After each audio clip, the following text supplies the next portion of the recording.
Here we go.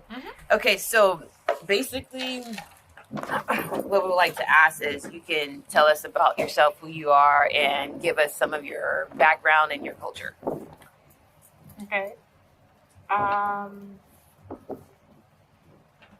Background. Huh? Okay, I'm just trying to think how I want to do this. So I'm Paula Bryant-Ellis. My background. I used to be in corporate America until about 4.5 years ago. I relocated here to Los Angeles, California. I was an executive in finance and was COO for a bank, regional bank. And I moved to Los Angeles just because my husband and I have one son here, and we relocated and to be near him. Wanted us to be close. And after I got here, I had the opportunity to take some time off and kind of explore some new challenges. So I started focusing on creating content, producing, and writing. Okay. So now I've done a lot of short form content, more web series focus, and now I'm looking at doing a little longer form content now. Okay, so if you don't mind, can you tell us your age and what motivated you to become vegan? Age. So yesterday, I just turned 57. Oh, wow. Happy birthday. Thank you. Vegan. So I would love to tell you that I was one of those that was just totally passionate for animal rights, but I wasn't, unfortunately. I got here another way. I ended up getting, I started suffering from migraine headaches. Yes. And they were pretty debilitating. I was really struggling. I would be bedridden for 3 or 4 days and just having a very difficult time. And they started coming more intensely and more frequently. And so I had no idea what was going on, and it just like came out of nowhere. And so I was going back and forth to the doctor, and I really wasn't getting a very good response from my doctor. And I happened to be in Sacramento visiting a friend, and her daughter started talking about becoming a vegan. And I said, it's something that I've thought about, but, I hadn't taken the leap. And I went upstairs. She told me to watch Sick, Fat, and Nearly Dead. So I went upstairs, pulled out my laptop, logged into Netflix, and I sat up all night just like consuming every single thing I could after I watched that. I was like, oh my God, oh my God, oh my God. And that next morning, I said I'm a vegan. Literally that next morning I woke up. So the first 30 days I did a 30-day juice, and my headaches just started going the other way. Right. And it was like, oh, wait a minute. And it was interesting because after that 30 days, I kind of didn't know what to do. And I was like, oh my God, all right, I can't drink juice for the rest of my life. And I don't want to just eat vegetables for the rest of my life. What do I do? I don't want to eat salads for the rest of my life. And so I was standing in the grocery store, and I heard the Holy Spirit tell me to take a vegan cooking class. And I was like, vegan cooking class? I was like, what? They have those? Literally in the grocery store, I Googled vegan cooking class, and the only vegan place I knew in the Valley had a vegan cooking class. It just popped right up. And they were starting that Saturday. And I was like, oh my God, this is amazing. This is amazing. And I went to the class, and that was my journey. My migraines were really intense, and what made me kind of what that trigger was that really pushed me over was that the migraines were so intense. They were causing almost like mini strokes in my eyes. And I was diagnosed with ischemic optic neuropathy. And I was going blind. And it's not blurry vision. People think, oh, no. Gone. Your vision is gone. And so in my left eye, I had lost almost 50% of my vision. Oh, wow. And so that's why I was searching for like what to do. And when she told me about becoming a vegan and to watch that documentary, I was just like, oh my God, I know this was meant for me to hear that and do that. And so I started, and immediately the deterioration in my eyes stopped. And I did recover some of that vision, and the migraines began to subside significantly. Yeah. So did you ever think to relate food and the migraines together, or? Not initially. And it was crazy because I'd never had that problem before, right? And then it was just the intensity, and I noticed a couple of things. Actually, once I did the 30-day juicing, and then I started introducing things back into my diet, that was really that aha moment. I found out, like, I can't eat chocolate anymore. Like, I used to consume, oh my God, I love chocolate. Oh my God. And I walk by chocolate. I'm like, oh my God, I can't have chocolate anymore. I can't eat chocolate, and I have a gluten allergy. Oh, wow. Yeah, I can't eat anything with gluten in it at all. Not even a half a slice of bread will trigger a migraine. It's the craziest thing. But no, I never really thought about putting them together before, and the doctors weren't helping me at all. Exactly. I was shocked at, I don't want to say how simple it was to solve it, but it was simple, but I got no help, and I was losing my eyesight in the process. So it was a tough journey. So if you were to do it again, if that was to happen again, would you think to say, okay, maybe it's food, or maybe it's other stuff that I'm doing, stress or of that nature? But I knew it wasn't stress because I was in the most peaceful situation that I could ever been in. I already left corporate America. Okay. And I had a pretty, very intense job. Traveled a lot, had a lot of responsibilities. All that pressure was gone, and I didn't have migraines then. So, I knew it wasn't stress related. I knew it was something that I was doing to myself, but I just couldn't kind of figure it out. I knew there was something that, I won't say doing to myself, but maybe there was something going on with my body. I knew that. And food was the last thing that I ever thought about. And I remember I was working on this set.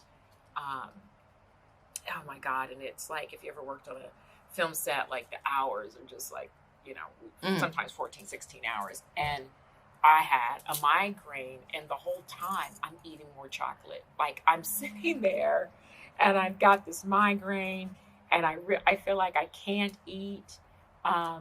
And I'm drinking water, and there's this big old bowl of chocolate candy, and I'm just like putting the candy in my mouth, like, whoa. And I mean, the headache is going, I'm just about to snap. I just couldn't believe how bad my headaches were. Yeah. So even vegan chocolate? Like oh, wow. No. And which is hard, right, as a vegan, because any good vegan dessert has chocolate in it. Right. Yeah. And so now having kind of like the double whammy, because it's really hard to find good vegan desserts that are gluten-free. Right. That is really, really hard. So is it just gluten-free and or soy, or are you okay with soy? I can do soy. Okay. Yeah. Right. So no cacao nibs? None of, oh my goodness. No. Okay. No.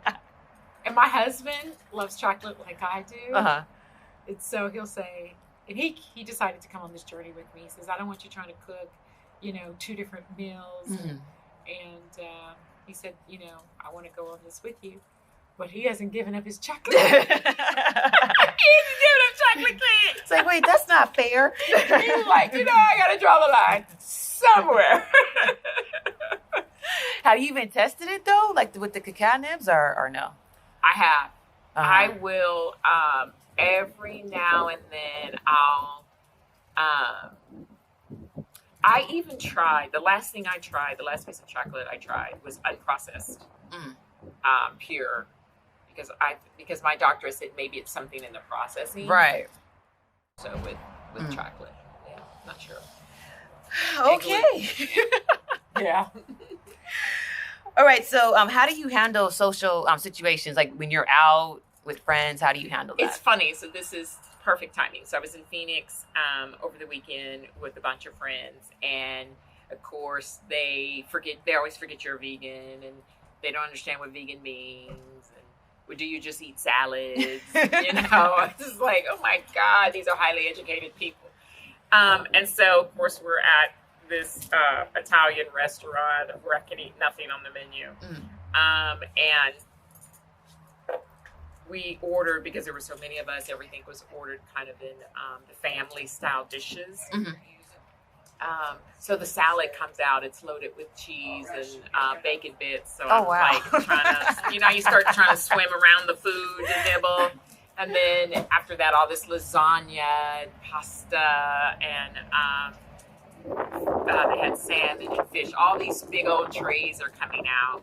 And I said, oh, it's okay. I won't eat. I'm good. And it's so funny how uncomfortable it makes them. It didn't make me uncomfortable because it happens to you enough. You just don't even pay attention to it anymore. But they were all just so uncomfortable. And I was like, no, it's really not a big deal.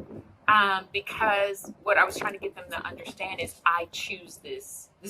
I'm doing this because this is something that I want to do. I don't walk into a restaurant and say, oh, they don't have anything vegan. I'll just eat whatever's on the menu. Right. No, it's a lifestyle. With a lifestyle choice comes sacrifice. And I understand that. And I'm okay with that. But it was amazing how uncomfortable it made them. Yeah. So then there's always these series of questions of, okay, well, I know. So vegan is salad. What else do you eat? What else? Yeah. It's like, it's just not salad. Yeah, I know. Like, no, I want my food. It's so amazing to always have to explain how you want your food to have flavor. Right. What is this? And that I still can eat some of the things that I used to eat, right? And I've learned how to duplicate and get some of those same flavors that I enjoy. And then there's been a gazillion new flavors that I've been introduced to that I didn't know anything about. Right. Yeah. Right, because one of those misconceptions is vegan food is flavorless. Yes, always. Yeah. So, you have to get over vegan that. food is iceberg lettuce. That part. So, but they do like to explain to me that they'll drink a smoothie. I love that. I had a smoothie. Like, well, we eat more than that. Yeah. Okay. So what foods did you eat and you loved when you were growing up? Foods that I loved when I was growing up. Of course, collard greens, potato salad, sweet potatoes, barbecue, spaghetti, lasagna. So I made a big thing of lasagna last night. So that was the next question. So do you veganize those foods? Yeah, absolutely. Absolutely. Everything. Okay. For me, how I got started, and I wanted to make sure if I was going to do this, I was totally committed. So I just took everything out of my pantry, my freezer, and gave it away. I either threw it away or gave it away because I knew I had to start like that. I didn't want to do a slow gradual. I just jumped right in day one. But yeah, I veganize everything. The lack of knowledge there in the culture? Absolutely. Misconception, lack of knowledge. Some of it's lack of desire to want to know. Definitely. Because I get this all the time. It seems hard. Right. Oh, that seems so hard. I was laying up in the bed with a stroke. Easy. Like, okay, that's the options. You know what I mean? For some of us. But I get that all the time. It just seems hard. And I definitely know there's a lack of education there for us. Okay. So here's the other one. That stigma that's out there that they say, well, it costs too much to be vegan. Do you think that's true?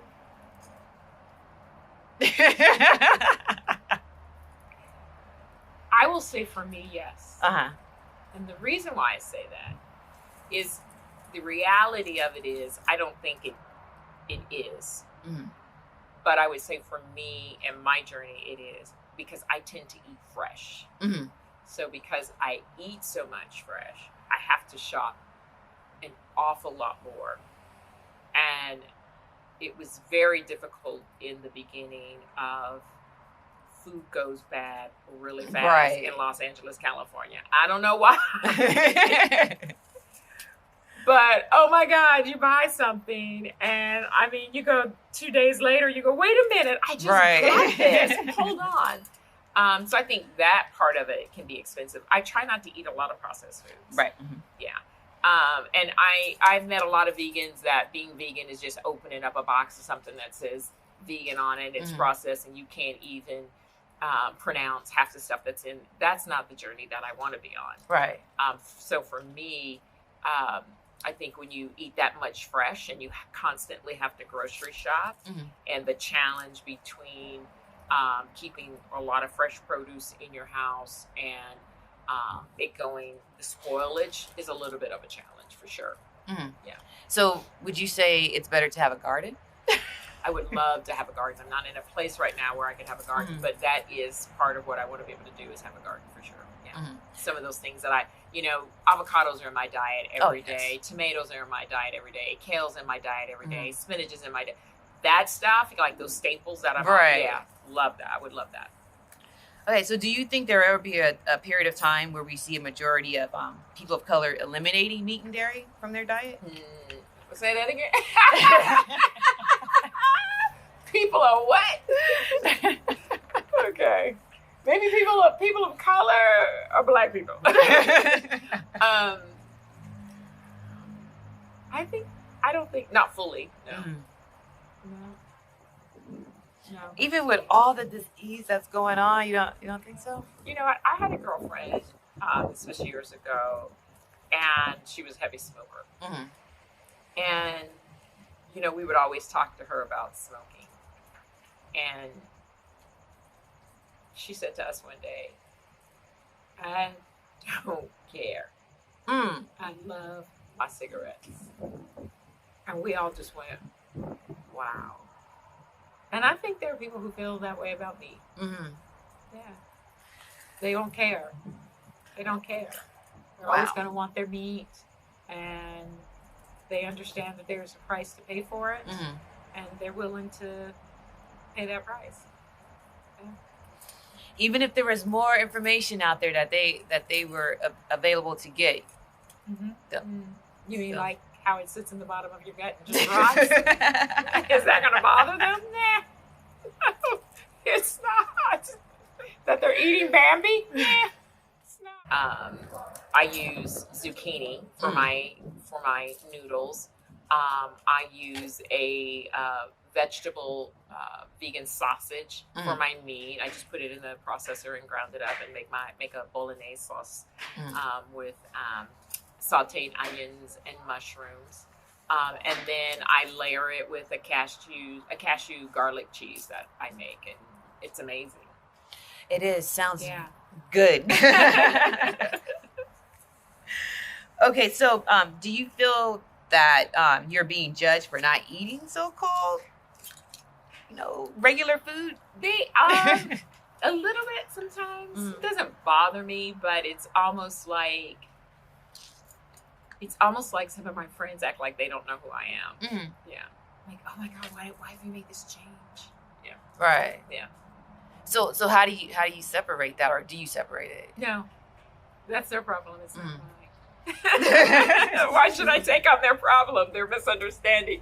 I try to educate them along the way that I'm glad I had the chance to make these choices now. And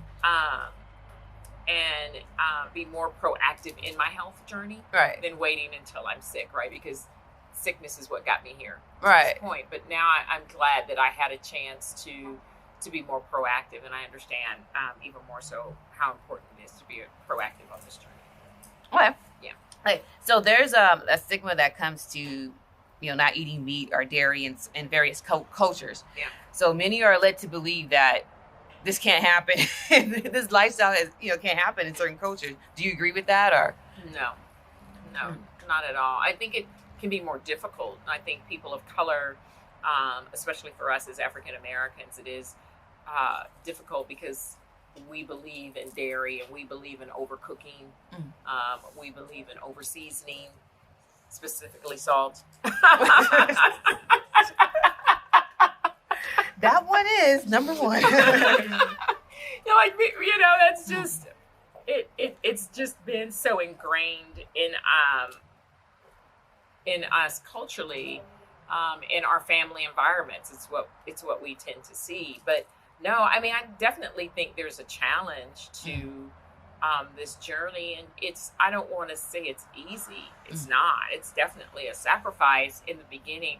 But it's like anything else. If you want it and you believe in it enough, you'll stick with it. And then it does really just become a way of life. My husband and I went to South Africa last year, and it was so funny. I prepared all of our meals and took them on the plane because, we had, I think it was going to take us, because we were going to Cape Town, so it was going to take us something like 20 hours to get there. It was a long, long journey. But I went in and I packed everything. I had all these meals and snacks and all of this for us on the plane. And it was so funny because, they were bringing out these old dried, tired box lunches. And, I would pull out our food and everybody kept looking over going, man, what do you guys have? And it was great because it was so good, and not to explain to someone that you can't eat, even though they give you the option for, right. If you have dietary restrictions, they give you an option to order something. Well, most of the stuff they send back is not vegan. Right. And then it's loaded with gluten. That's a whole nother issue for me. So I feel like taking control and taking my health into ownership and being more accountable is best for me. And it works. Okay. It goes into that. Do you feel that a vegan lifestyle is better, healthier in the long run, or? Oh yeah, I definitely believe it's healthier in the long run. I think it's, but we all do something that's unhealthy, right? And it's just that, we eat meat. I mean, the whole thing of just eating an animal is a whole different issue a little bit. But we eat meat, and we eat it every single day, 2, 3, 4 times a day, right? Right. Just all of that constantly in your stomach. And it takes time to process that. I don't think people really understand what it does to you in the long term. Our society is a society that likes to hide things and lie about a lot of stuff. And so we don't, and then when we try to expose and tell the truth, then they say, oh, they're exaggerating, they're making more out of it than it really is. Right. Because we tend to not like to be honest about a lot of things in our country and our culture. But I think for me, I believe the health benefits are amazing, and I feel the change and I see the change. I see the change in my husband, who's on this journey with me, who battled weight issues, and his weight has just dropped, and it's just amazing how, and he talks about that, eating and not feeling full, and that overeating that you feel, not being worried about his weight anymore, that he can eat, and the things that he eats, he knows aren't harmful to him. Right. They're really meant to give him the best nutritional value. The highs and lows and the peaks of the sugar highs that we get, which is so much more better and consistent when we're eating natural sugars, a lot of those things. So I think the health benefits are amazing. I just think that over time, I think there'll be a larger population that understands that, supports it, and buys into it. But I think you're going to always have people who really, some of my favorites. I'm starting to now, I have a lot of different recipes for dinner and things like that. Now I'm starting to try to make desserts, because I'm going to have to solve the dessert problem myself. Having this gluten issue, I'm going to have to enjoys his flavors. So him wanting to come on this journey with me encouraged me to want to make sure he could have those flavors. Right. Yeah. So I started testing a lot of recipes, and if I say I'm going to do it, I just jump right in and do it. I don't like to I don't want to stick my toe in the water and just kind of see if it, that's not for me. And I think you shouldn't discount that, because some people will start out that way, and that's a good way for them to start. My mindset is, if you're going to do it, just commit to it and jump right in it and do it. When I jumped in, I cleaned out my refrigerator, I cleaned out the freezer, I got rid of every single thing. I went through all my seasonings, got rid of anything that had salt in it, and took vegan cooking classes, and just totally immersed myself in knowledge.